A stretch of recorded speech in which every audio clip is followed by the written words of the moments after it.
This clip is brought to you by SaveWithConrad.com.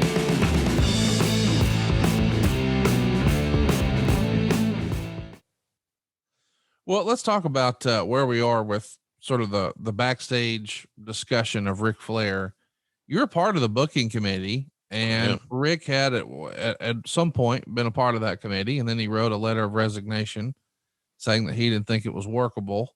A lot of other people who were there said Flair wasn't interested in being a booker. His ears perked up about his own stuff, but the rest of the time he was on his cell phone or making calls or looking at his watch, counting the minutes till he could get out of there. Do you think Rick just wanted to have a hand in his creative, or did he really enjoy the idea of being a part of a booking committee? It just became unworkable because of Hurt. I think he was primarily interested in the title picture. Yeah. And that occupied most of his professional thoughts. I'm sure if he had wanted to and was motivated as such, he could have done fine as a booker. But a lot of top guys they invest the most creatively into their own character. And that's because all those years and years where people were not under contract as regarding a salary. So you're always on edge to draw money. And that's why the top guys always had the smart ones, even today. You know, Chris Jericho has a hand in everything he does. Right. And thank God for it. I'll tell you another guy we have, Darby Allin, has a great mind. And I said, well, Kaufmann, don't talk about the fucking spots, everybody. Chill. Just chill for a minute. I'm very privileged to have the opportunities to have private conversations with Darby. And we have a very good relationship. And he runs ideas about me all the time. Some of them I agree with, and some of them I don't.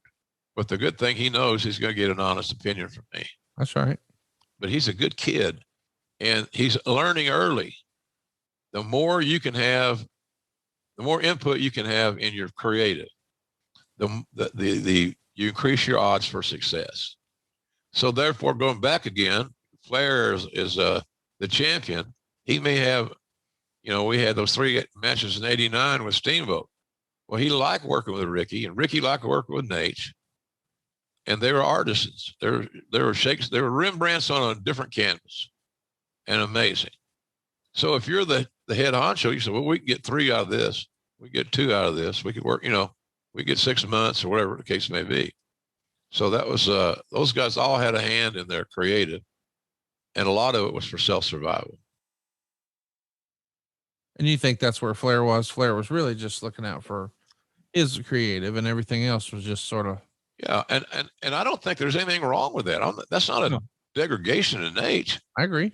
It's just a matter that he took heart in what he did for a living, knowing that the more money, the more tickets was sold, the more money was drawn at the gate, the more money he took home in his envelope. So if more guys had that attitude today, all the business in total would be better off. You think sometimes getting salary heavy and you're paying guys ridiculous salaries with very little incentives built in is not the way to run a wrestling company. There's got to be some motivators. There's got to be something where there's a goal there, Conrad. So like being a salesman. Yeah.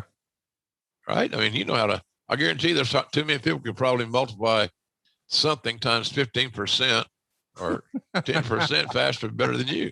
But that's what makes you go around. That's what makes you Conrad. Right. And that's what made Rick.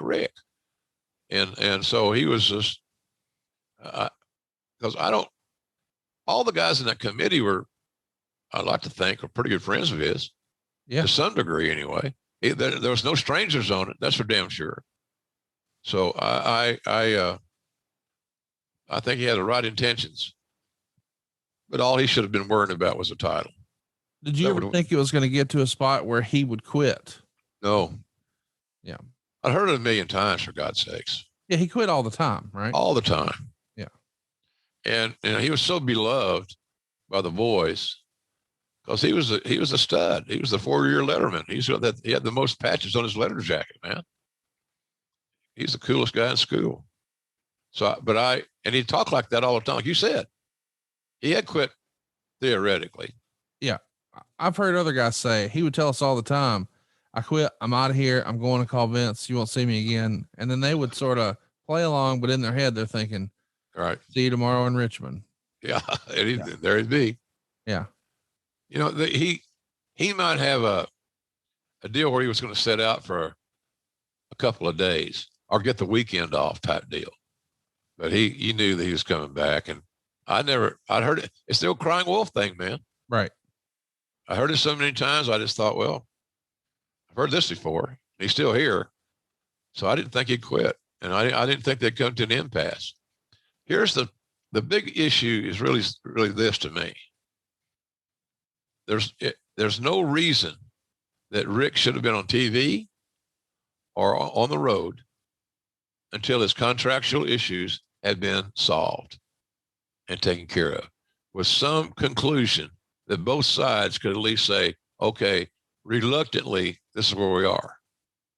And if that reluctantly, this is where we are, was we can't do business anymore. We're willing to release you. And here's whatever. You don't let it linger. You don't let it in a creative business or a sales oriented business. You can't let problems linger. Yeah. Because that becomes a focal point. And it sure as hell did with this case. And it ruined this pay-per-view. He was that over. But because he was that over, and every other booker I ever worked for would have, fought tooth and nail to keep him. That's why I was shocked when he left. Well, let's talk a little bit about what's going on outside of the company, and then we'll circle back to WCW. It's totally off topic, but it does feature a friend of yours. The UWF is going to run Beach Brawl, and Herb Abrams is going to have the main event with Bam Bam Bigelow taking on Dr. Death, Steve Williams. Obviously, you're pals with Dr. Death and familiar with Bam Bam. What'd you think of Herb Abrams and his attempt to do his own thing here? Do you watch this show? Do you remember? I remember I got more information watching Dark Side of the Ring and their story of the cocaine and the Vaseline and all that stuff. You see it? Oh yeah. There's a lot to unpack there, Conrad. Yes, there is. I just got to tell you right now. So I didn't think much of it. I mean, it was a big joke. Yeah. And the only good out of it, in my view, was the fact that a few guys, Bob Orton Jr. and Doc and Bigelow and others who didn't have work at that time in the States, steady work, got some paydays. But it had no future. It was going nowhere. Based on what I saw of Herb Abrams on that show, you only had to meet, if you're a TV executive or an advertising executive, it would seem to me you don't have to meet with him once. Yes. To determine, I ain't doing business with this dude. Yeah. So I wasn't a big fan of it, and it had nothing to do with him using the UWF name or all that stuff. It's irrelevant. But the boys got. I get it. It's a wrestling podcast, but he's saving us money on our mortgage. Do you really trust this process? The reviews don't lie. 5-star review after 5-star review. We make it fast, we make it easy, and it's no cost or obligation. Give us a shot to earn your business. I'm telling you, you'll be glad you did, especially if you like keeping more of your own money. You don't need perfect credit or money out of your pocket. So what are you waiting for? Hurry to savewithconrad.com. To make some paydays. And that's the only silver lining I can find that whole train wreck. Around the same time, the George Zahorian trial is going to begin, and we know it's going to play a major factor in all things professional wrestling. Were you keeping a keen eye on this through the news, through the quote unquote dirt sheets, or is this just the talk of the business? What's going on with the WWF's steroid trial here? Well, it was a topic that a lot of guys enjoyed conversing about, it seemed like. I got my information from the Observer, which seemed to be very accurate. And I got it from New York Post online, because nobody really knew, what's all going on and all that. And we had work to do. Somebody would say, well, do you pay that much attention to WCW during the Monday Night Wars? No, I didn't have time. Yeah. How would I have done that? Yeah. Well, a guy like me that has early onset dementia. Oh gosh. Oh my gosh. Seriously. Hey, Conrad, you can't laughing is better than crying, man. No, I'm for it. And we know what? Now that I know you like it, we'll just start making dementia jokes. We'll have dementia t-shirts. Hey, let's talk about PN News and Dan Spivey here. This is a weird sentence here, but Dan Spivey is cut loose for refusing to put over Tom Zink in a tag match. And then he refused to put over PN News. So they refused to keep paying him. He's out. What do you remember about Spivey walking on the idea of losing the Zink and News? Who cares? Well, Danny cared, and proud guy, old school. And he was like other guys that believed that losses on TV like that would damage his career, which I disagree with, but it's his career. Yeah. We knew there was juice there because later on he became Waylon Mercy. Yeah. And Waylon Mercy was a powerful character. And in today's world of television, primarily, vignettes and things like that would have been custom made for Waylon Mercy. It'd have been great right now, in my view, because he's huge. He's big heel, the monster heel, which there's a shortage of in this business. Seems like anyway. So I would have, if I had my druthers, Connie, you know what that means? Yes. I would have rather kept Danny Zink or PN News. Either one of them. Yeah. Or both of them. Yeah. We tried to get PN News over. It's a hip deal and the hip hop stuff. We try. There's a bunch of white guys trying to figure that shit out. Seriously, if the booking committee had been more diverse. Well, really. No, I'm just saying. No, you're exactly right. I mean, it's Kevin Sullivan. He's not here now, but Jim Cornette, Kevin Sullivan, yourself, Ric Flair, occasionally Tony Schiavone. Yeah, we're missing some. Well, anything besides old white dudes. That's right. Yeah, I totally agree. Yeah, and I would have been very happy to step away and have a person of color take my place.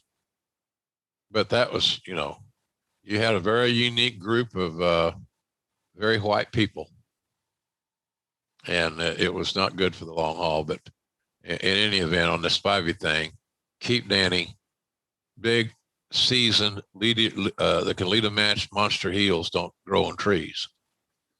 And Big Dan, the left-hand man, was one of my favorites. Still is.